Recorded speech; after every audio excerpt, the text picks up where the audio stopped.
قبل طلوع، اچھا یہاں 5 نمازوں کا اس آیت میں ذکر ہو گیا۔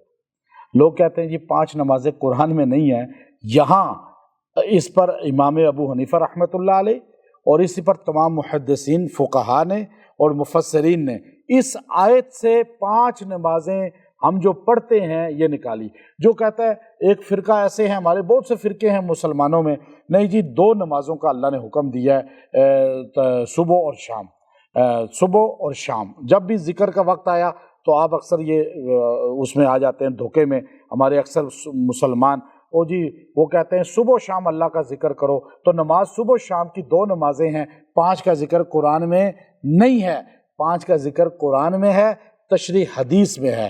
اب آپ دیکھیے 5 نمازوں کا آپ سنیے، دیکھیے گا یا اللہ نے کہا میرے پیغمبر بس آپ تسبیح کریں، ذکر کریں اور نماز پڑھیں، نماز 5 پڑھیں۔ اب یہ آپ کے مخالف کو پکڑوائے گی، آپ کا مخالف ذلیل اور پست ہوگا۔ اب یاد رکھیں یہ ہے قبل طلوع الشمس، سورج نکلنے سے پہلے کون سی نماز ہوتی ہے؟ فجر کی ہوتی ہے نا۔ اچھا وقبل غروبیہا، اور غروب آفتاب سے پہلے کون کون سی نمازیں ہوتی ہیں؟ ظہر اور عصر کی نماز۔ یہاں اللہ نے قبل غروبیہا، عصر کی نماز اور ظہر کی نماز۔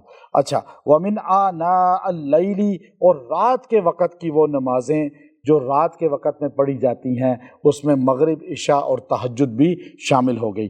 فسبح، اور آپ ان میں تسبیح کریں، واطراف النہار، اور دن کے اوقات میں، اور اس کو اضافی طور پہ بیان کیا کہ دن میں، دن کی نماز جو ہے وہ ظہر اور عصر ہے، اس کو پھر تاکیداً بیان کیا۔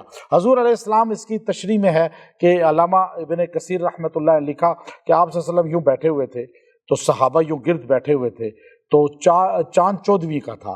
مسند احمد میں یہ حدیث موجود ہے، اور مسند احمد سے ابن کثیر لائے حدیث کہ آپ علیہ الصلوۃ والسلام نے یوں چاند کو دیکھا، کہا صحابہ جنت میں تم اللہ کو ایسے دیکھو گے جیسے یہ 14ویں کا چاند تمہارے سامنے ہے، پوری دنیا والے اسے دیکھتے ہیں کوئی رکاوٹ نہیں، اسی طرح اللہ کو تم دیکھو گے کوئی رکاوٹ نہیں۔